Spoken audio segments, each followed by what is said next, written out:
Hi, my name is Christopher Assessor, and today I'll be doing an oral commentary on page 85 of F. Scott Fitzgerald's Great Gatsby. This page is important because it reveals not only Nick's epiphany about Daisy, but Fitzgerald's epiphany about Zelda in his real life. Fitzgerald uses 4 literary devices in this passage portraying his epiphany. The first being epiphany, obviously, the next being symbolism, and the next two being imagery and metaphor. The context of my passage is that before the passage, Nick, Gatsby, Jordan, Daisy, and Tom are all in the Buchanan home, and it is really awkward as Daisy is starting to show her affection towards Gatsby, kissing him and such, even in front of her own child. After my passage, they go to town, and Gatsby and Tom enter in a heated argument that reveals a lot about Gatsby to Daisy.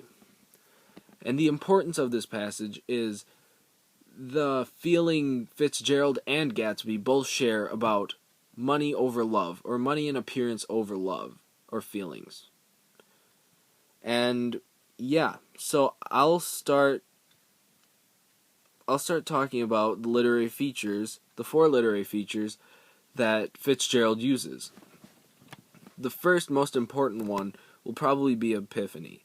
And Nick Carraway, the main character, the narrator, has a epiphany at about line 23. And he says, "That was it. I'd never understood it before. It was full of money." What he's referencing is Daisy's voice.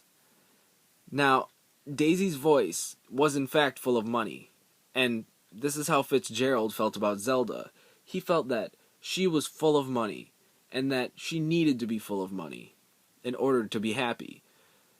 And that references his actual life experience with her, as he couldn't marry her, as Gatsby couldn't marry Daisy because they were both poor. The next most important literary feature is symbolism.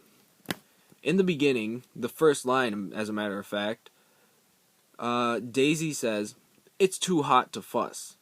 This heat on this day is referencing the tension in the story that's appearing between Tom and everyone, basically. And the tension is there because of the hidden love that's now out in the open. And I feel like this is symbolism of Fitzgerald's real life with Zelda, as he felt like Zelda had to hide her love or feelings for him just because he was poor.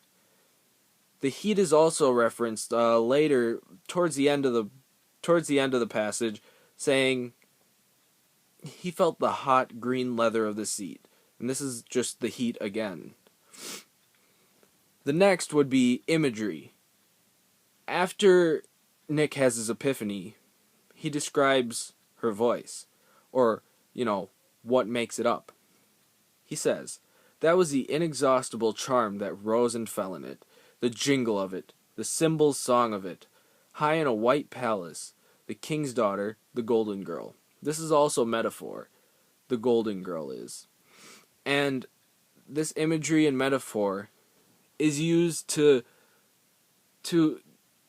describe vividly the importance and gracefulness of her voice, of not only her voice but the control of her voice, the mood her voice sets, just as Zelda's set for Fitzgerald. And that's how they relate to each other. That pretty much sums it up. Thank you for listening to my commentary about page 85 from The Great Gatsby by F. Scott Fitzgerald.